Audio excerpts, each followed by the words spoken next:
I've always had a fascination for computers and technology, and I made a few apps for the iPhone, iPod Touch, and iPad. I'd like to share a couple with you today. My first app was a unique fortune teller called Earth Fortune that would display different colors of Earth depending on what your fortune was. And my favorite and most successful app is Bustin' Jeeber, which is a Justin Bieber whack-a-mole. I created it because a lot of people at school disliked Justin Bieber a little bit, so I decided to make the app. So I went to work programming it, and I released it just before the holidays in 2010. A lot of people ask me, how did I make these? A lot of times it's because the person who asked the question wants to make an app also.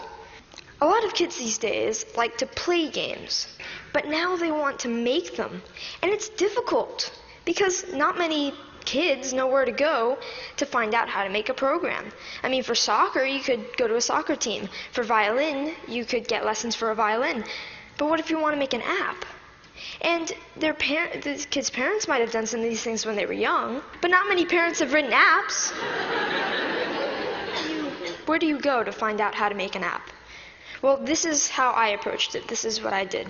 First of all, I've been programming in multiple other programming languages to get the basics down, such as Python, C, Java, etc. And then Apple released the iPhone, and with it the iPhone Software Development Kit. And the Software Development Kit is a suite of tools for creating and programming an iPhone app. This opened up a whole new world of possibilities for me. And after playing with the Software Development Kit a little bit, I made a couple apps. I made some test apps. One of them happened to be Earth Fortune, and I was ready to put Earth Fortune on the App Store.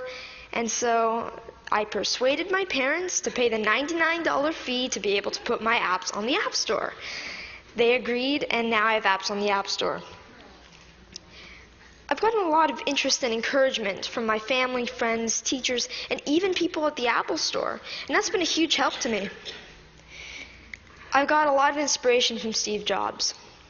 And I started an app club at school, and a teacher at my school is kindly sponsoring my app club. Any student at my school can come and learn how to design an app. This is so I can share my experiences with others. There's these programs called the iPad Pilot Program, and some districts have them. I'm fortunate enough to be part of one.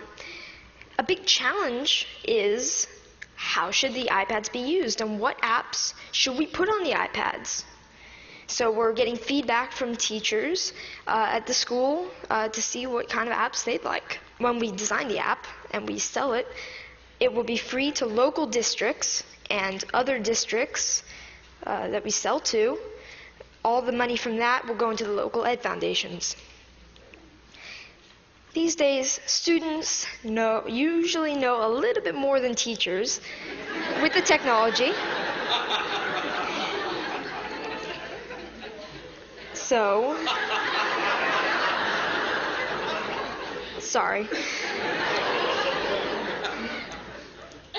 So this is a resource to teachers, and educators should recognize this resource and make good use of it. I'd like to finish up by saying what I'd like to do in the future. First of all, I'd like to create more apps, more games. I'm working with a third-party company to make an app. I'd like to get into Android programming and development. And I'd like to continue my app club and find other ways for students to share knowledge with others. Thank you.